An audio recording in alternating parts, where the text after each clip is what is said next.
Beautiful. I'm going to share my screen.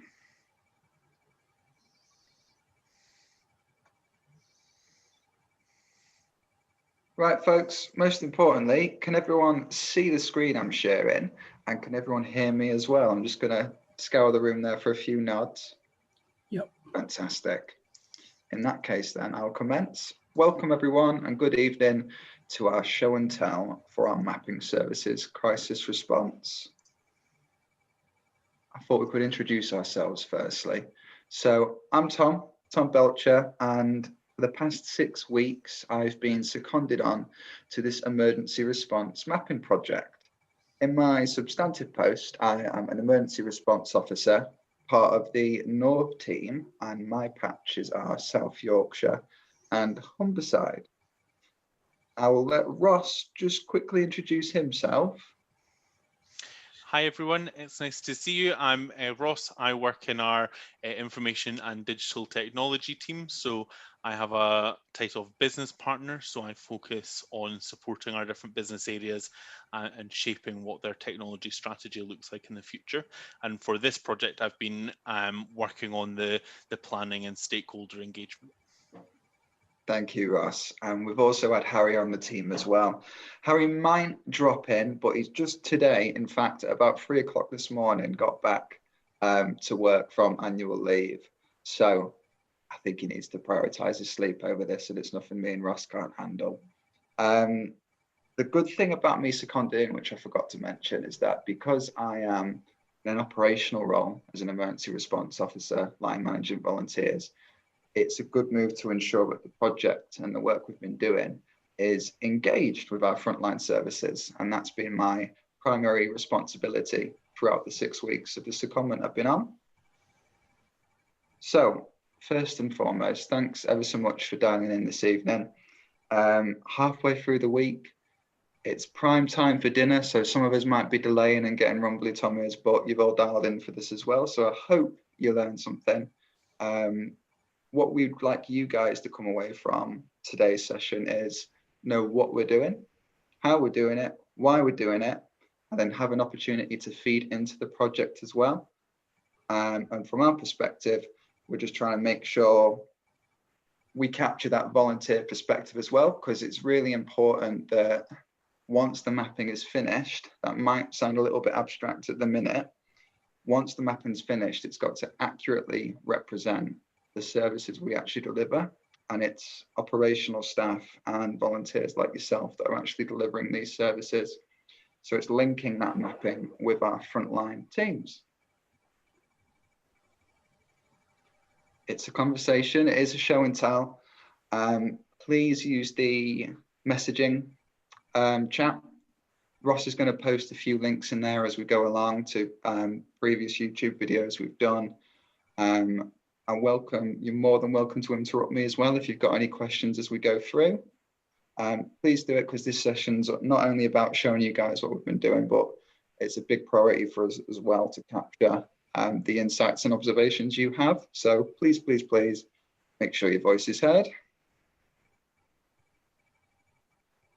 Okay, we'll move through in these 5 steps. I've missed one out there, but at the end, we're going to go through a document as well. So, but for now, I'm going to run you through how we've been working. We've been doing weekly show and tells, and that will cue Ross to pop a link in the chat. And what that'll enable you guys to do is look at our previous sessions. In those sessions, we go into a bit more detail about some of the insights we've been pulling out through conversations I've been having with external partners and staff and volunteers as well. So you can go check those out. We've been blogging as, oh no, this is the live document. I'm going to open this up later on, but you'll notice there in the bottom right, you might recognize a few of those terms there: mitigation, preparedness, response, and recovery. What we've done is broke down our services into those categories to catch a glimpse at what we do across that entire emergency response landscape. It's been changing every day. We update it daily. I was working on it earlier today. With every conversation I have with someone, or every observation or insight that gets pulled, the document gets edited parallel to that. I'll show you a bit more about that later on though. We've been blogging as well.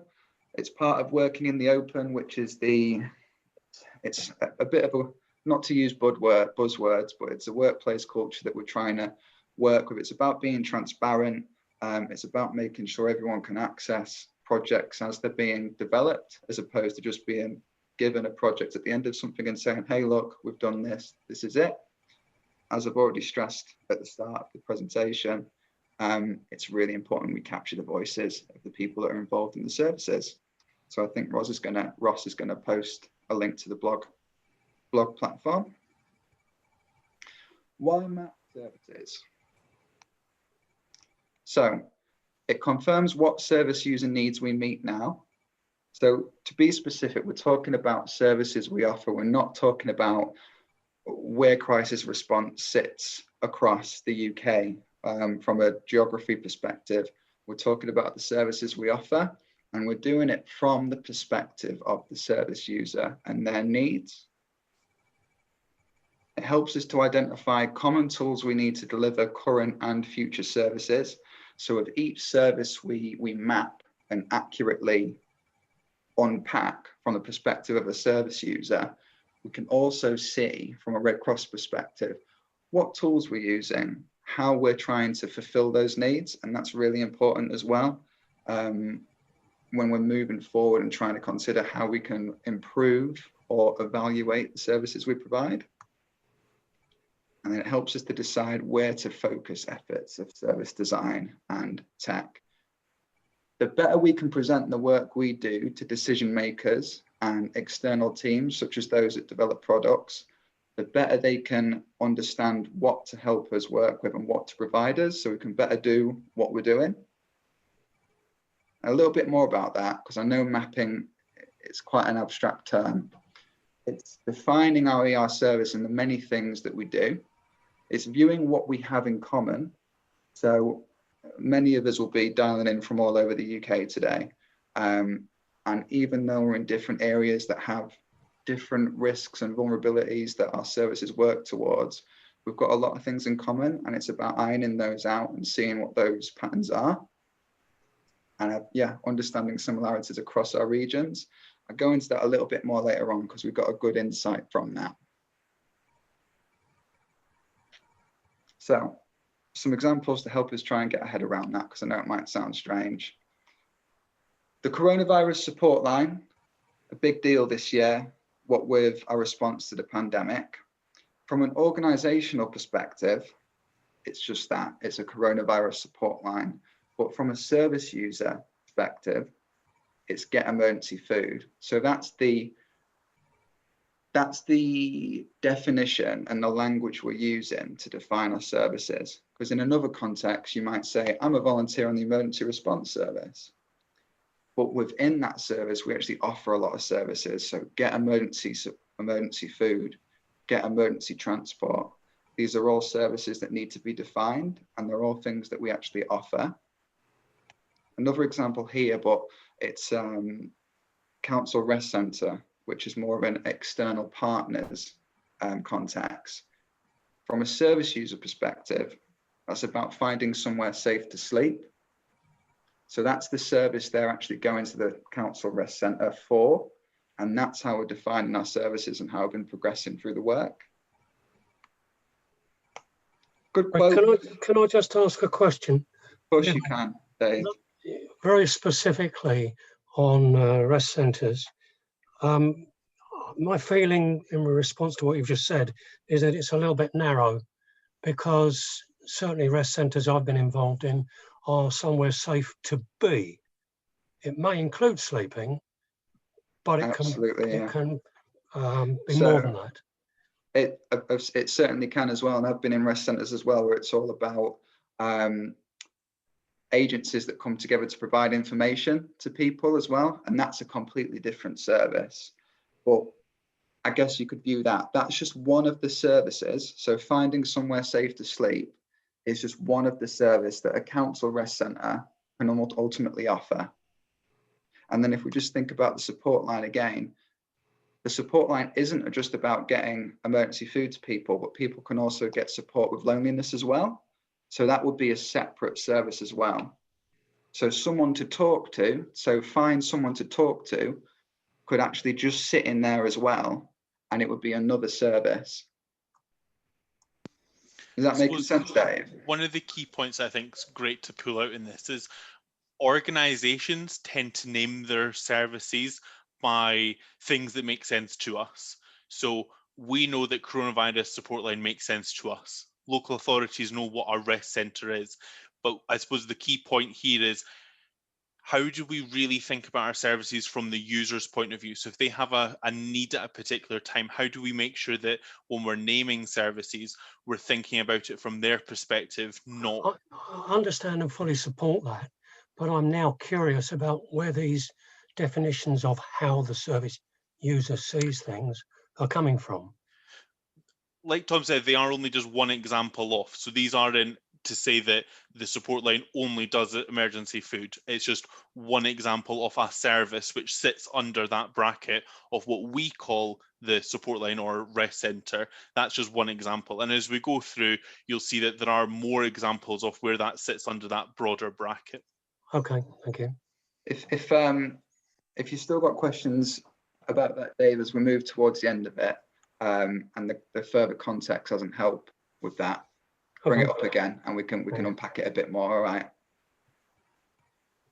Cool. So, service is defined from the service user need. Understanding your services is the first step towards improving or transforming them.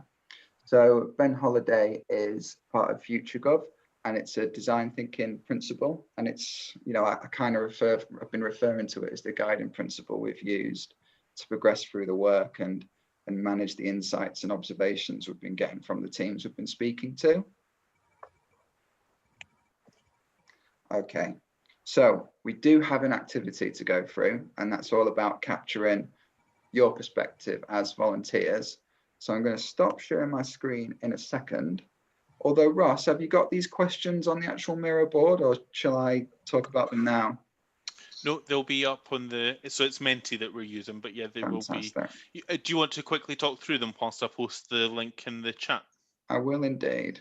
So, as an activity, guys, I want us all to try and answer these questions in our own words.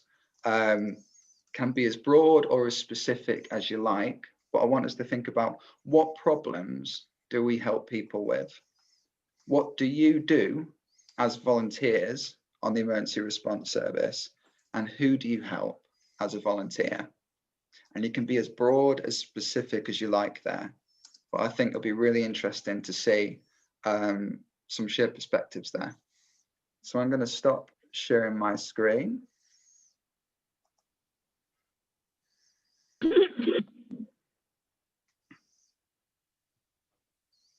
So I've just popped the code in here. So you can either use the link in the chat that I've used, or you can go to menti.com and enter the code 1926892. I'm just going to share my screen now, don't worry, because you don't have to memorize that code.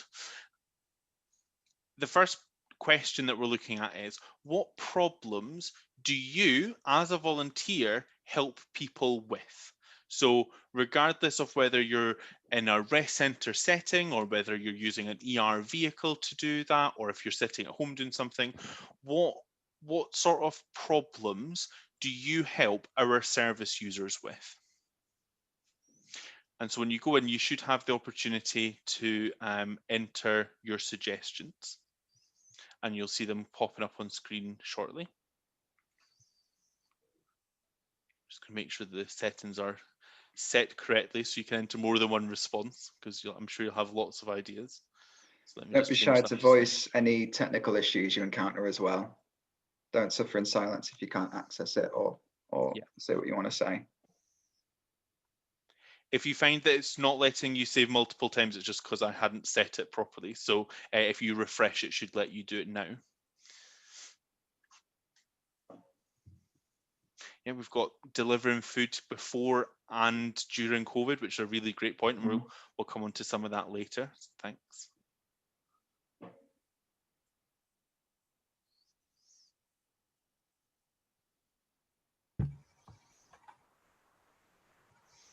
If you are struggling to use the Menti, you can also post them into the chat as well, and we'll be able to Cool. post them up for you.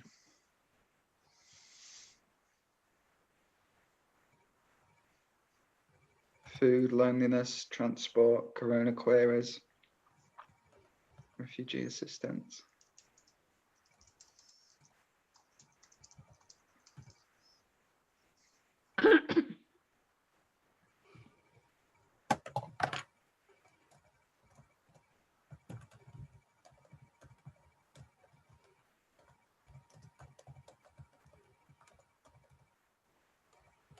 Mm.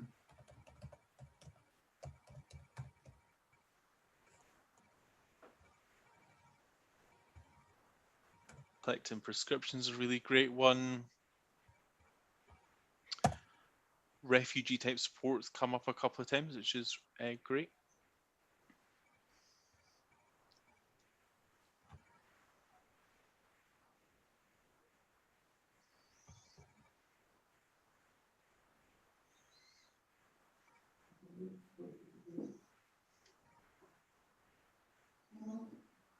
Support after a trauma, such as a house fire. Oh, I've got some in the chat here as well. I can read them out. Telephone. Okay. Okay. Mm-hmm.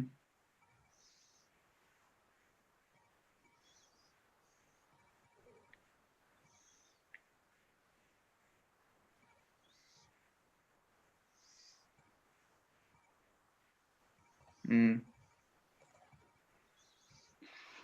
We were having a bit of a chat about this as a team earlier on. Sometimes the problems that you help people with, do you find that they can also be partner agencies, for example? So rather than necessarily always the person in crisis, is sometimes the service that we offer to a partner such as the fire service, like maybe, you know, being there to give them teas and coffees rather than the, you know, if service users aren't necessarily there, because that's not come up in any of our insights so far. But we were reflecting on some images and things that we sort of knew about that that sometimes has happened. But I was just interested if that's happened for you. Can I just butt in there? Yeah, feel free. That's a very good point, because much of the work we do is at the behest of other agencies. Mm-hmm. So we have local authorities contacting us to set up rest centres. Mm. And yet, so the initial contact is the local authority rather than a beneficiary directly.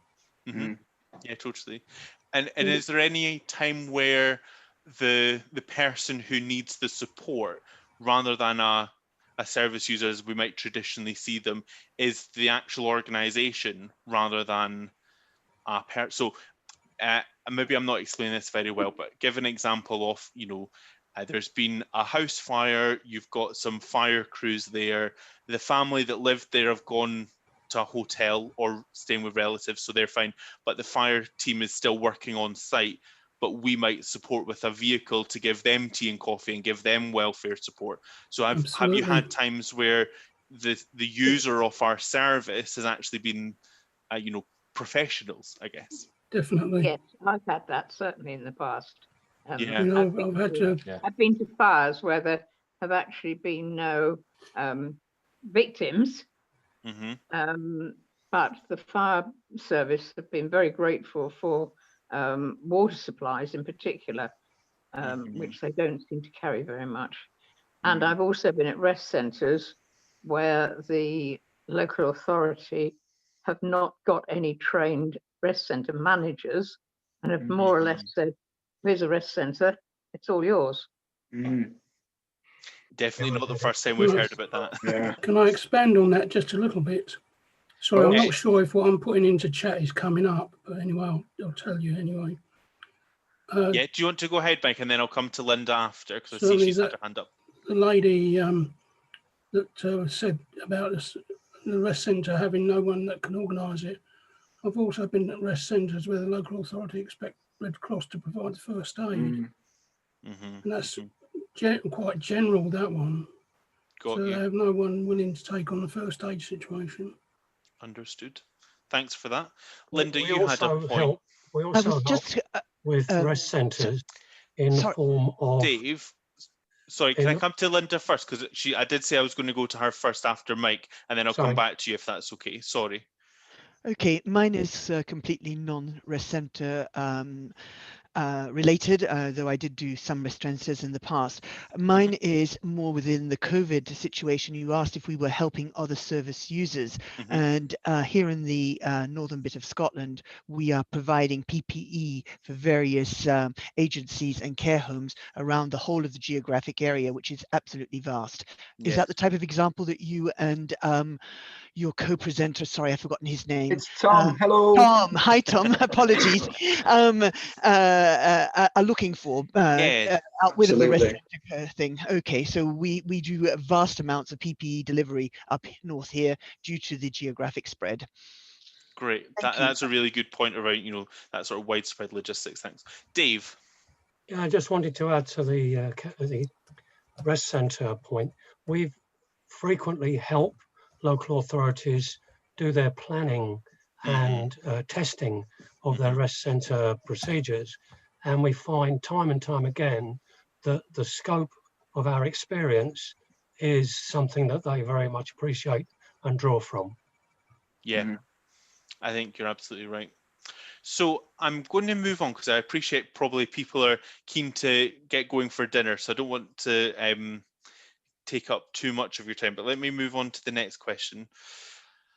So we've talked about some of the problems that we help our service users with, but this is about you as a person. How do you practically support that person? So what are some of the things you do? And I know that some of the themes might be cross-cutting, but they are slightly different that we're looking at. So we've got, the last question was all about the problem that the service user might have. And then this is about, as volunteers, what do you do to support our people in crisis?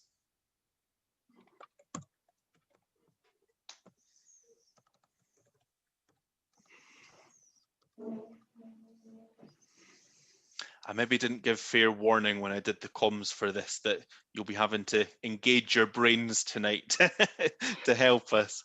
I did think that earlier. I said we've marketed ourselves as a show and tell, but very soon in we're going to be asking them to do something for us. We just know how important it is that we hear your views. Whilst you folks are just answering those questions, I believe it was Linda. Sorry if I've got your name wrong. I can't see everyone's. Yeah, Linda, who just mentioned about the PPE work you're doing in Scotland. What's really interesting is when I was speaking to some colleagues in Central, and I can't remember where exactly, but they've got a warehouse set up where they're distributing PPE and food supplies. And it just strikes me as an example of how you can speak to someone in very similar post, maybe an ER volunteer somewhere in a different team, and they'll be involved in an operation that sounds worlds away from what you might be doing in your area. I just find that really interesting, and that's one of the things that's coming out in the mapping is how do we capture that accurately?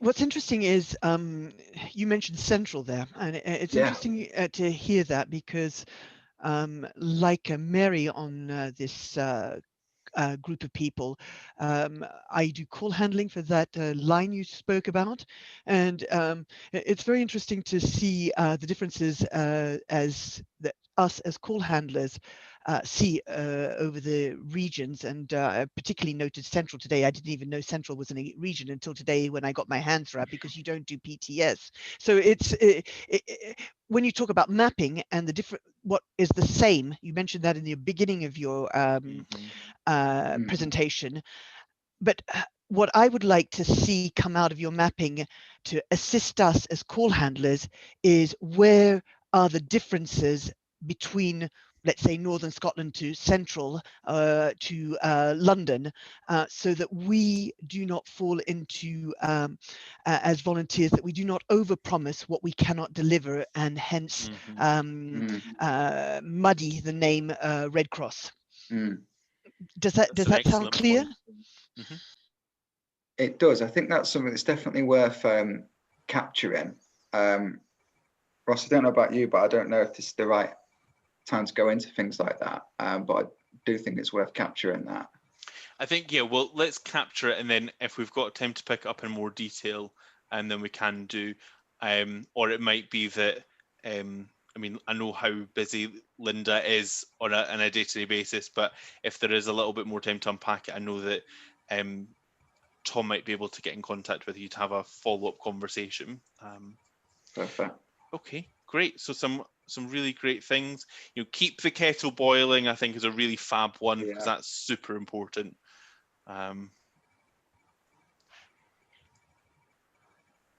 Okay, I'm going to move on to the next one now then. If my keyboard lets me. And so again, you know, again, similar themes before. Who is it out of everybody? Think broad, big picture, not just a person crisis, but who do you help as volunteers? So I don't want to give answers because there isn't any answers, but you might be thinking local authorities. You might be thinking service user, you know, somebody who's experienced a house fire. Myself is a fantastic one because that's super, super important to be looking after yourself, isn't it?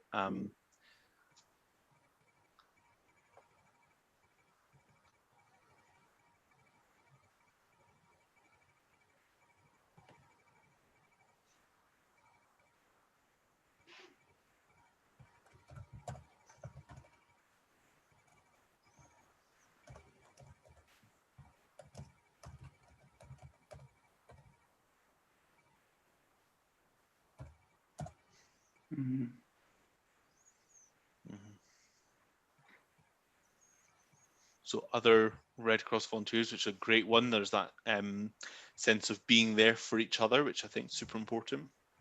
I think anyone is an interesting one there. And I say that purely because through conversations with people, it's interesting to find out when we try and ask people to define what we do and what kind of stuff we do. A lot of people tend to say anything and everything. If someone asks, we'll try and set something up.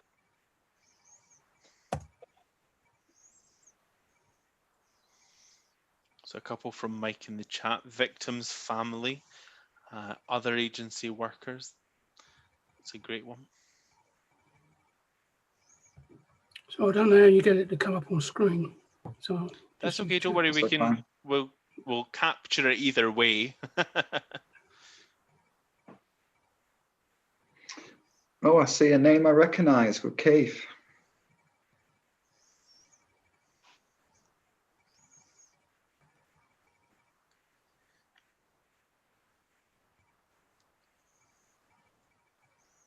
Some really great ones coming in.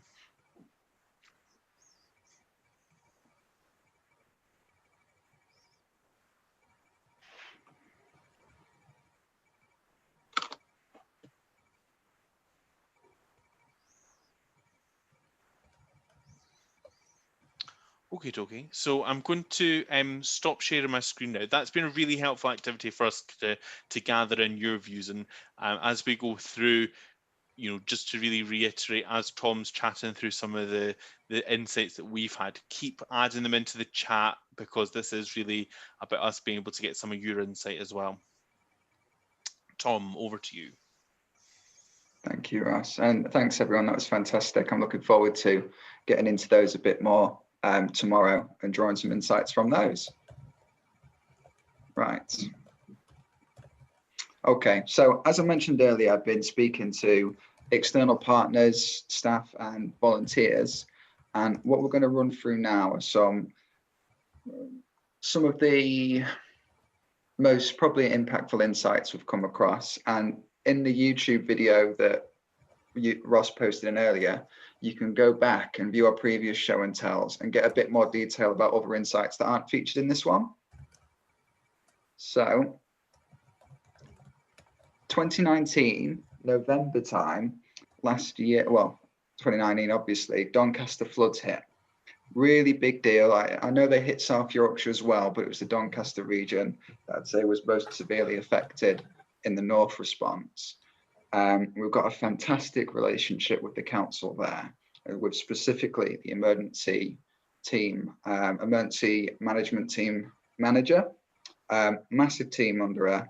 And because of our relationship with Ros, the Red Cross were hugely embedded in the community response. There were several rest centres set up at places such as Fish Lake and central Doncaster as well, with some of the streets that were affected there.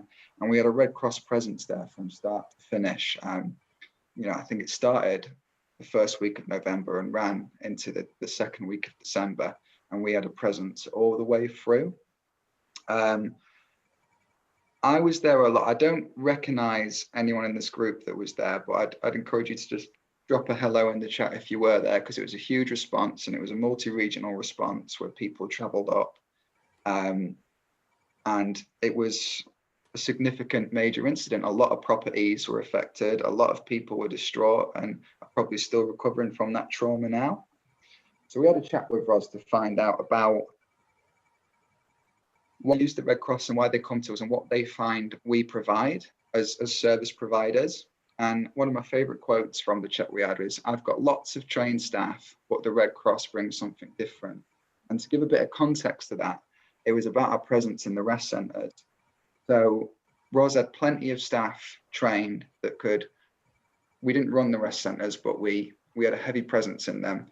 The council would run them, but they wouldn't have a heavy staff presence. Red Cross would have more feet on the ground presence. And it was because of this something different. And when we tried to unpack that a bit and ask what it was the calmness and the warmness we bring.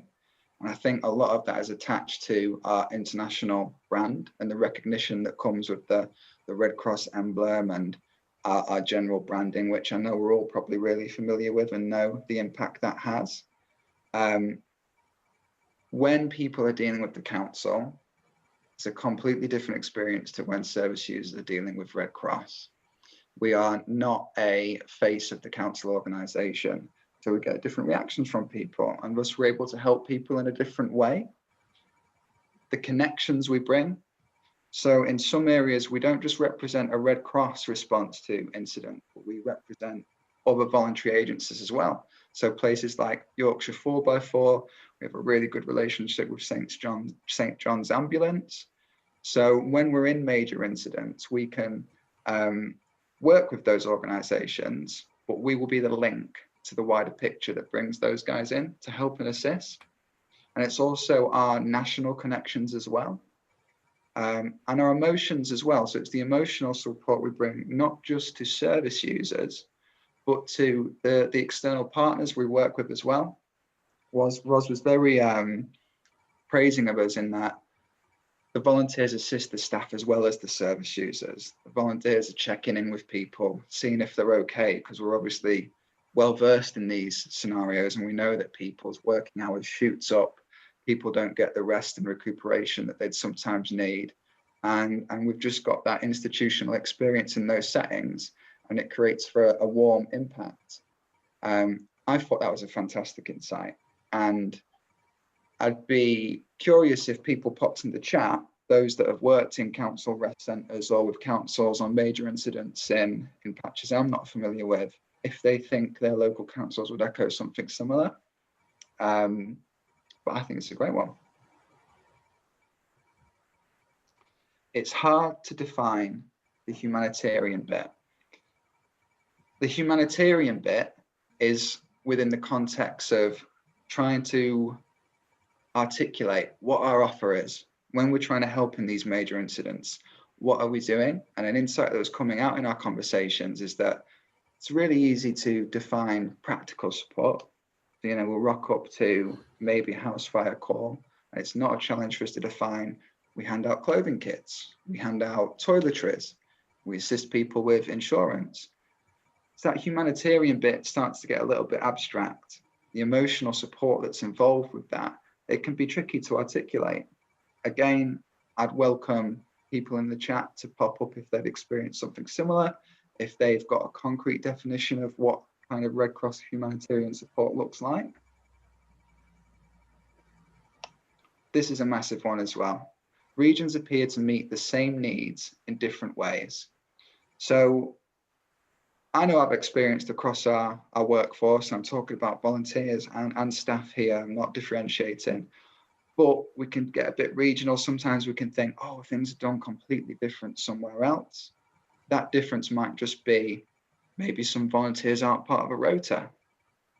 Maybe some volunteers aren't deployed by the CRCC and are potentially deployed by the fire service directly. These differences might sound huge operationally, but what's interesting an interesting approach to take is that the end result often looks very similar. It's volunteers going to support vulnerable people. It's volunteers going to support people that are going through a crisis. It's volunteers supporting partner organizations that are helping people go through a crisis. I just think there's quite a lot of power in acknowledging that. It'd be interesting to hear thoughts on that as well.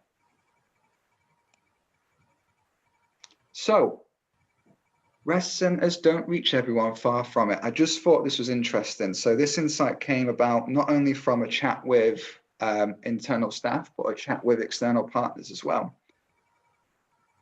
The way that rest centers have ran, and I'd be really interested to hear your thoughts on this, because many of you could have done rest centers much more than myself. I've only been with the Red Cross about 3 years now, done about 3 rest centers, I think. But there's this idea that the way rest centers, the model in which they operate is changing. They're not used as much anymore. They're not often used to sleep in as much anymore. And only about 10% of people in a region that's being advised to go to a rest center actually go to the actual rest center. The other 90%, and this is a rough figure from an external partner, will go to friends and family or find alternative means of supporting themselves. I think it's a really important observation to make, because a lot of work we do takes place in a rest center. I'm sure a lot of us in this room here have been in rest centers as well and find themselves giving support to people in need in those environments. And as service providers, we are giving a service in those environments. And if it's changing, it's important that we know about that and can capture that. 60%. I think perhaps sorry. I think perhaps one of the reasons people don't come to rest centres, or perhaps more accurately, don't stop in rest centres, is because very often they're not very comfortable. And people come in, look around and see that they've got institutional chairs to sit on. It's difficult to have anything quiet. In fact, at one rest centre I was at, where some people had come in by car, they actually went out and stayed in their car because they could get a bit of peace and quiet out there. And there's nothing we can do about it, but rest centres are not welcoming places. So your observation there is that the rest centres might not necessarily be suitable environments for these vulnerable people following the situation, and that's potentially pushing them away. Yeah, I think it is. I mean, the last 2 I've been to have been in local authority sports centres.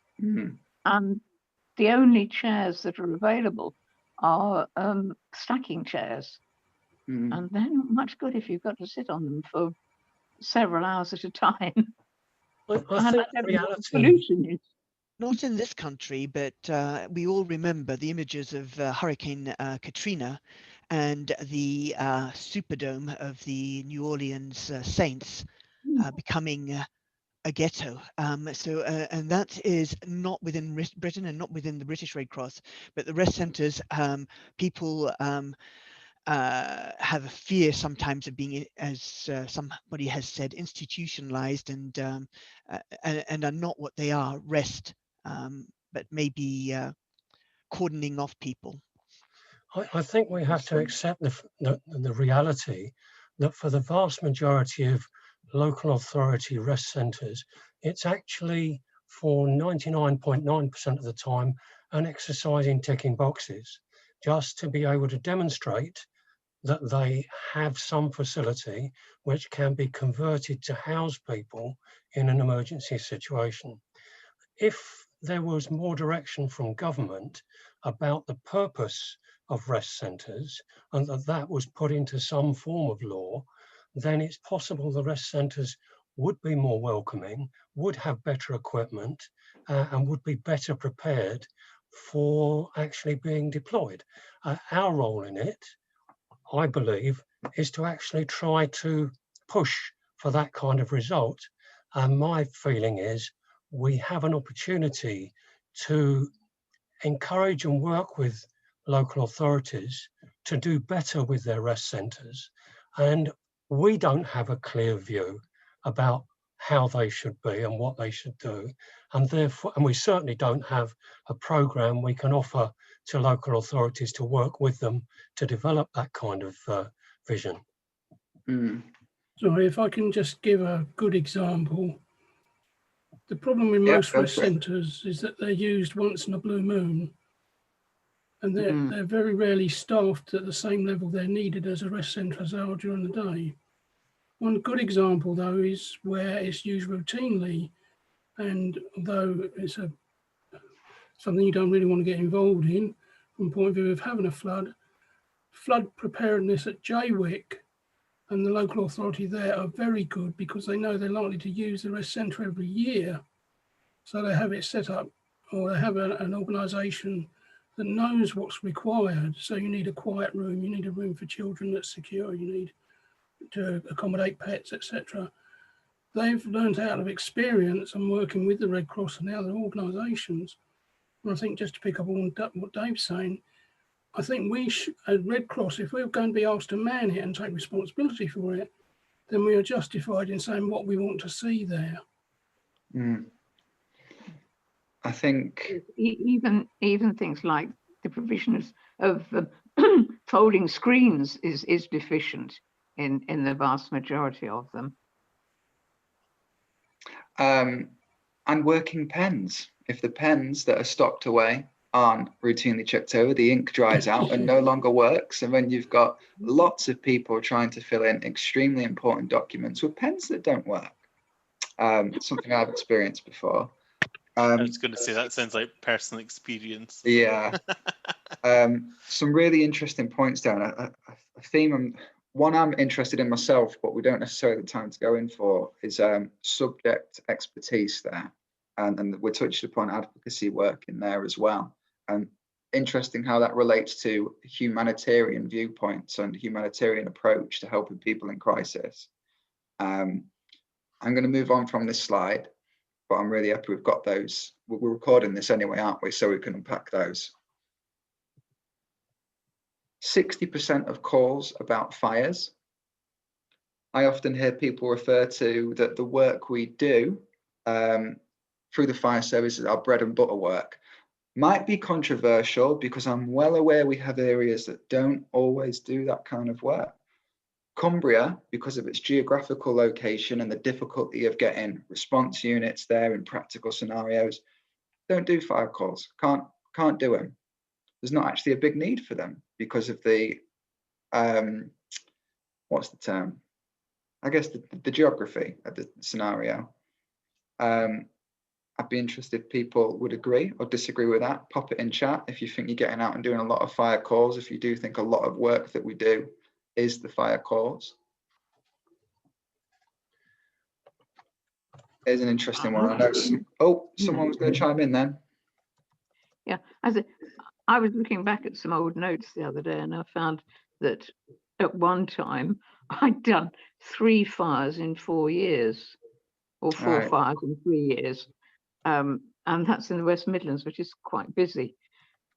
So but we were having people leaving because they weren't being called out often enough.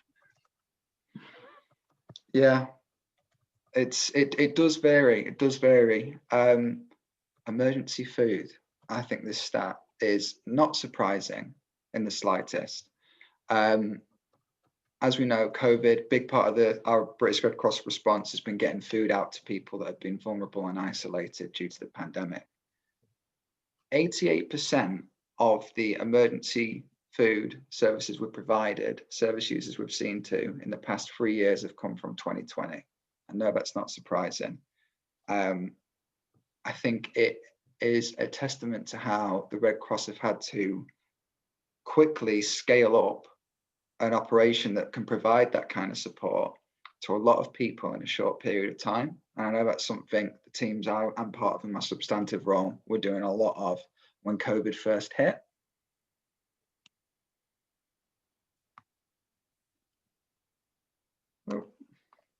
So, one last insight.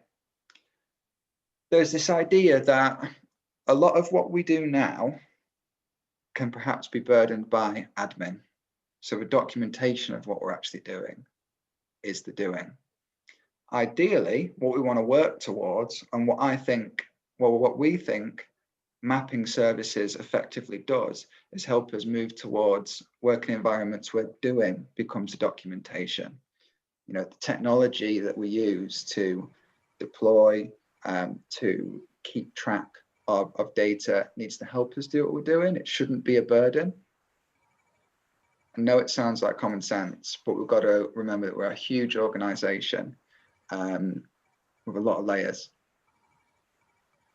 So I'm conscious we've got 15 minutes left. I really did want to get the document I've been talking about and working from on the screen. I want to capture if people think anything's missing or there's anything surprising in there. So I'm going to quickly share.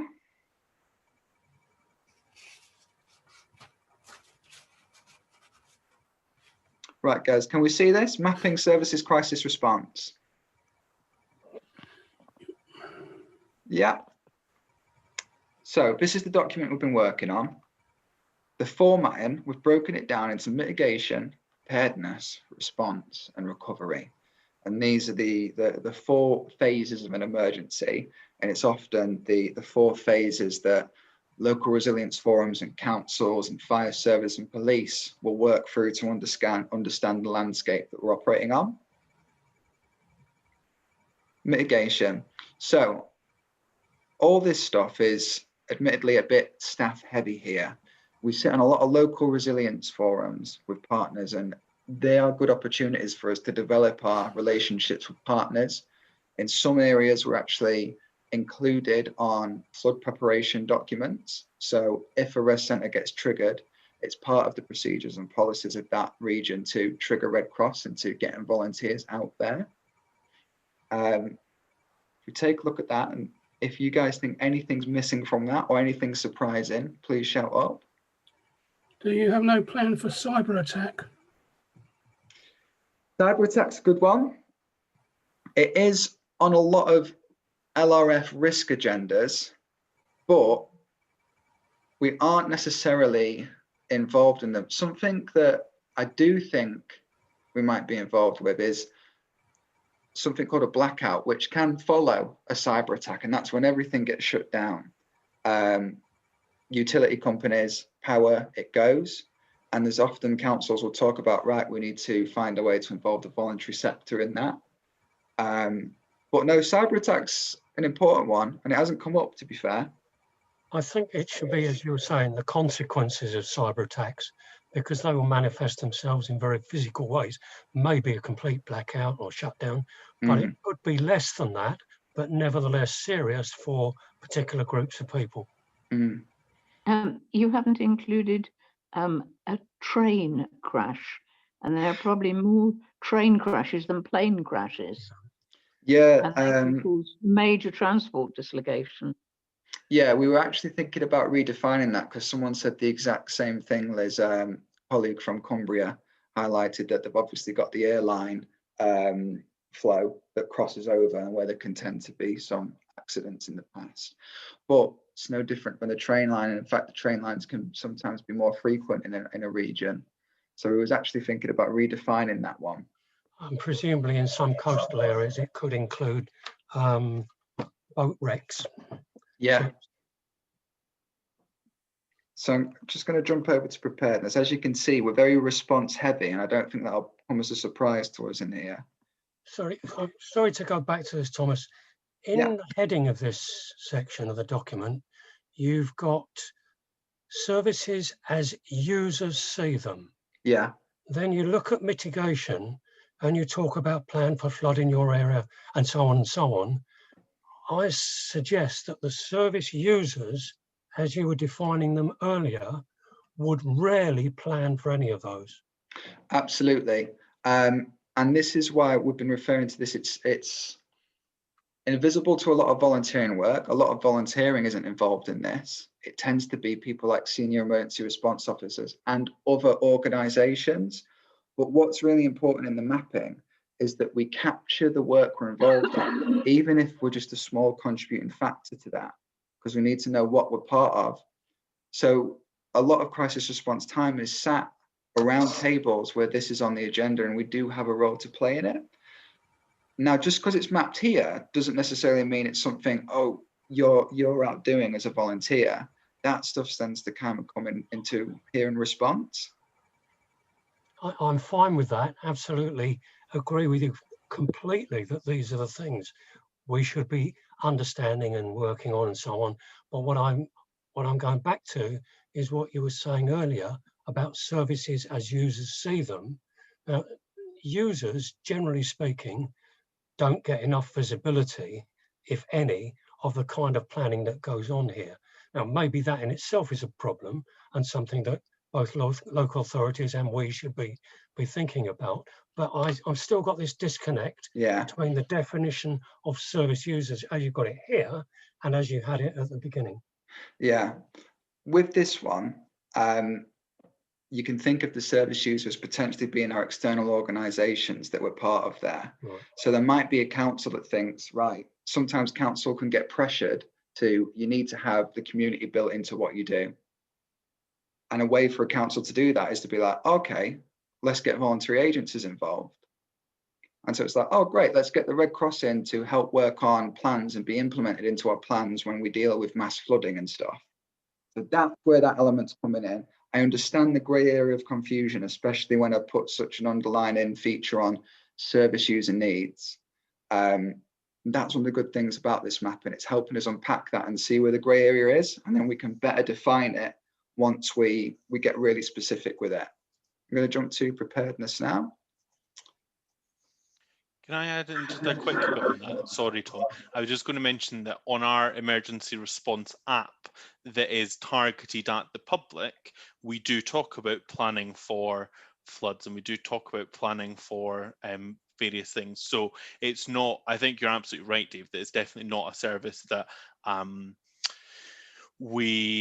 it's not, front and foremost in people's minds, but there is sections on our website that talk about how to plan for floods or how to plan for things, and on this app as well. And I suppose maybe one of the questions we need to say is, how many people are using that? Is it worth our continued investment in an app to be available for people if not that many people are going to access it?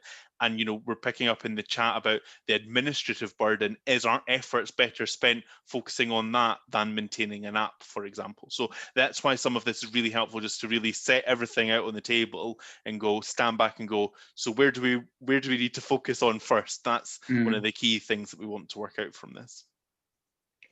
Yeah, absolutely hit the nail on the head. And I think that brings us nicely into preparedness. Some of us might think, oh, I don't really get out in the community and do that. But we do have the emergency app. And when you look at the emergency app and go into the categories such as prepare for flood, prepare for fire, there is guidance there for service users, for people that might be victim to these incidents. So as a directorate and as emergency response service, it is technically something out there in what we're doing. If it's being done well or efficiently, that's another question. And that's what mapping helps us look at. Might help us reevaluate the best way to actually do that if we're going to focus on preparation work. Interested in just some quick fire thoughts on this one. Does cross over with mitigation and mitigating in terms of that it's quite a planning heavy area. But if anyone thinks anything's missing or surprising in there, pop it in chat. I'll jump to response, which is going to be a lot more familiar. 17 services sitting within response at the minute. So if we look at things like get emergency food, toiletries and clothes, all of those could fit within the context of our fire support. So when we send response units out to help people following domestic fires, help people with clothing, we help them with toiletries, help them with food.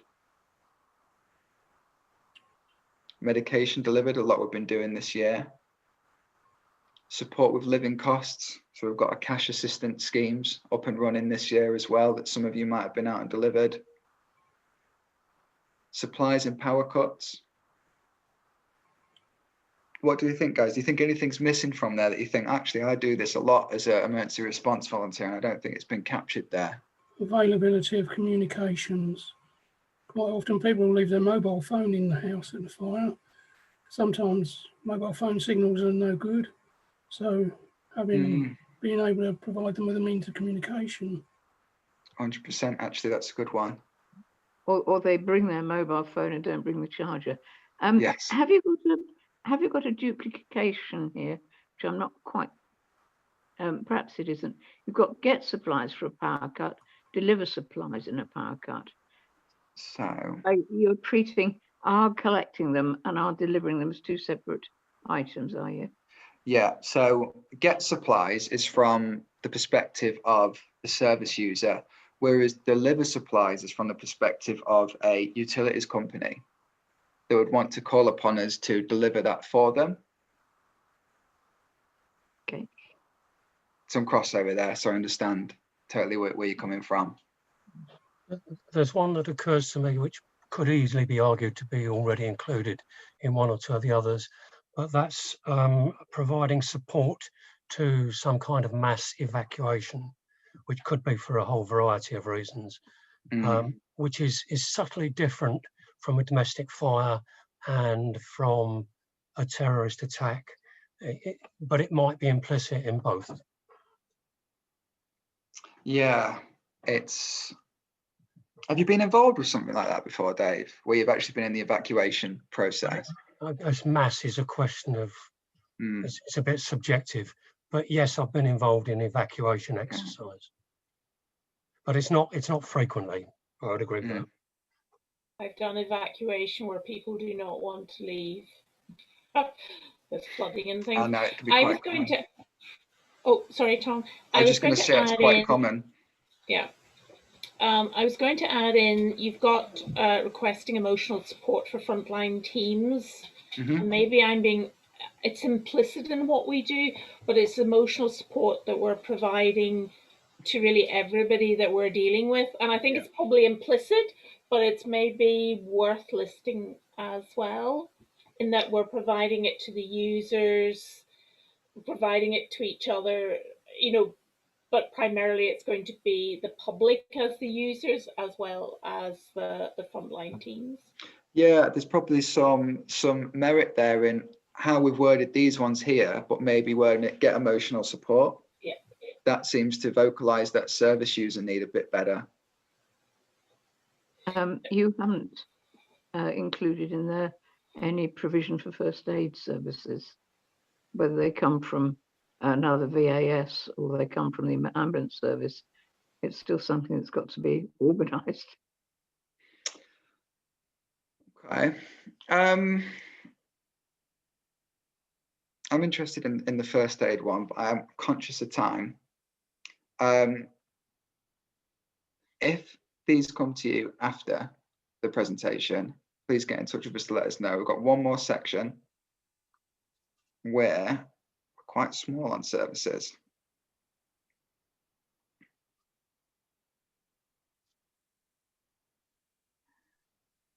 Recovery. A lot of the work we do with an emergency response just deals with the imminent crisis. So if it's a house fire or something, we're there to help them for that first 24-hour journey through. So our recovery work is a lot more slim. We're only just 5 services. Do we think anything's missing from there? On a regional basis, in Northern Ireland, there's been quite a lot of project work done on recovery following flooding. Now, you'll have to phone the office to get the names and the people, but there was quite a lot of funded work in the whole recovery and resilient and building resilience going forward. I don't know if that helps, but no, resilience is the big one, and community resilience, I think, is something that's it's being looked at. I'm not involved with that kind of work. I know there's like crossover and a grey area there, because community resilience, helping people through crisis, you know, they're linked. Thomas, there are a couple of things in that last list which did surprise me. One was finding people long-term housing, homes, and linked with that was the replace damaged furniture. I've never been involved in either of those. We invariably, if there is a housing issue, will become involved in very short-term housing solutions with the social services. Yeah. I don't think, and Mike, you correct me if I'm wrong, but I don't think we've ever been involved in more long-term rehousing. No, that's, I see where you're coming from. That's been born out of examples that have been provided where we're involved in that initial journey, like you've highlighted, and that we can sometimes signpost people to other organisations, depending on the region, where they can help get furniture. And so we are playing a part in that service users need there, even if it's just at the beginning. Just on that, I have been in a position to have to advise local authorities that an individual that's been made homeless needed specialist accommodation, so they took that on board, and also needed specialist equipment. So we do get involved, but as I say, it's to actually trigger a more appropriate organisation, I think. Yeah, no, and that example you've given is what was kind of coming out and what led us to popping that in there, because there were a few examples where we have bizarrely been involved with it, not just at that initial part, but we've had the work we've done in that initial period has had a long-lasting effect. I'm really conscious of the time because we're 2 minutes over. So Gordon, can we come to Gordon first and then we can wrap up there? Is that okay? Of course we can, absolutely. Just a quick thing on that. Yeah, we were involved during COVID on a Sunday afternoon after a house flood, and we had to find a bed and bedding on a Sunday afternoon at about 7 o'clock. So yeah, you do get asked for furniture occasionally. Yeah, great point, thanks. Just before we terminate, I do just want to put it out there because I think it's a really important question. Whack your stuff in the chat, speak it out loud as well, but which services do you think we should be focusing on and why? It's a really important question that I wish I'd got in earlier, but I do want to capture perspectives on that somehow.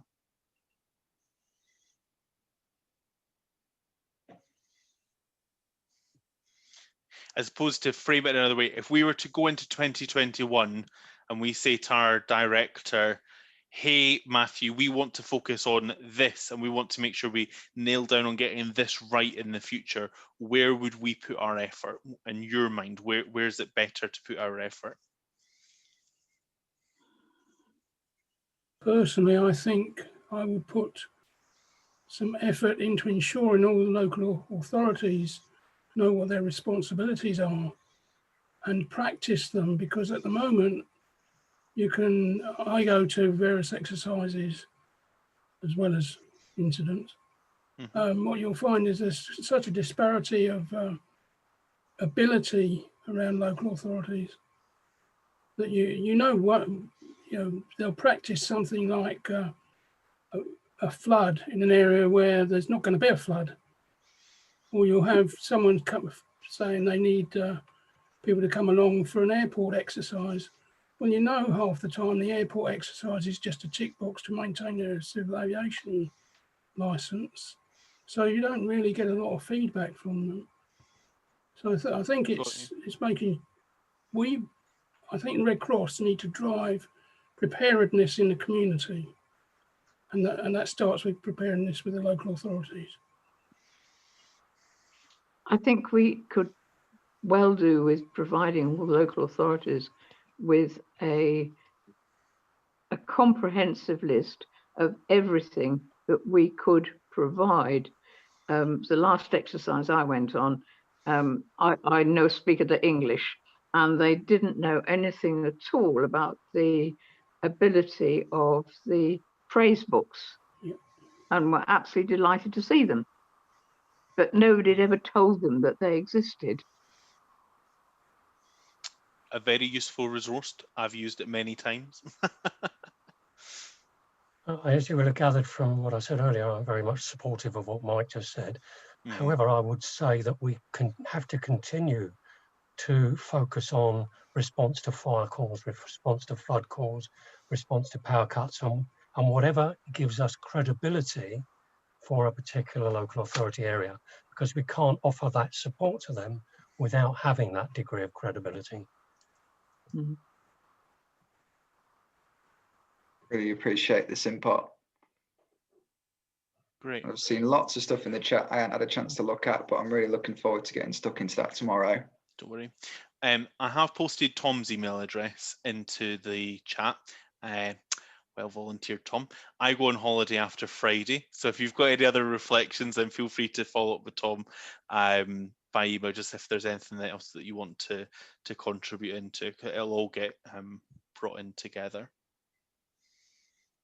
And that's it, guys. Thanks ever so much for dialing in.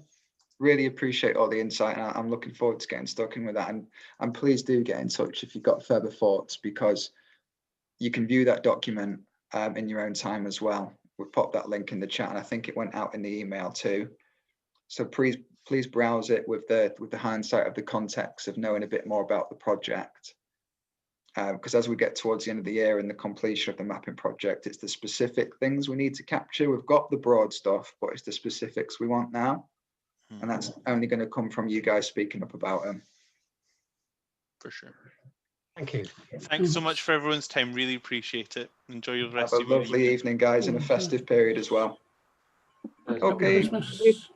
Bye-bye. Thank you. Cheers. Bye all. Bye.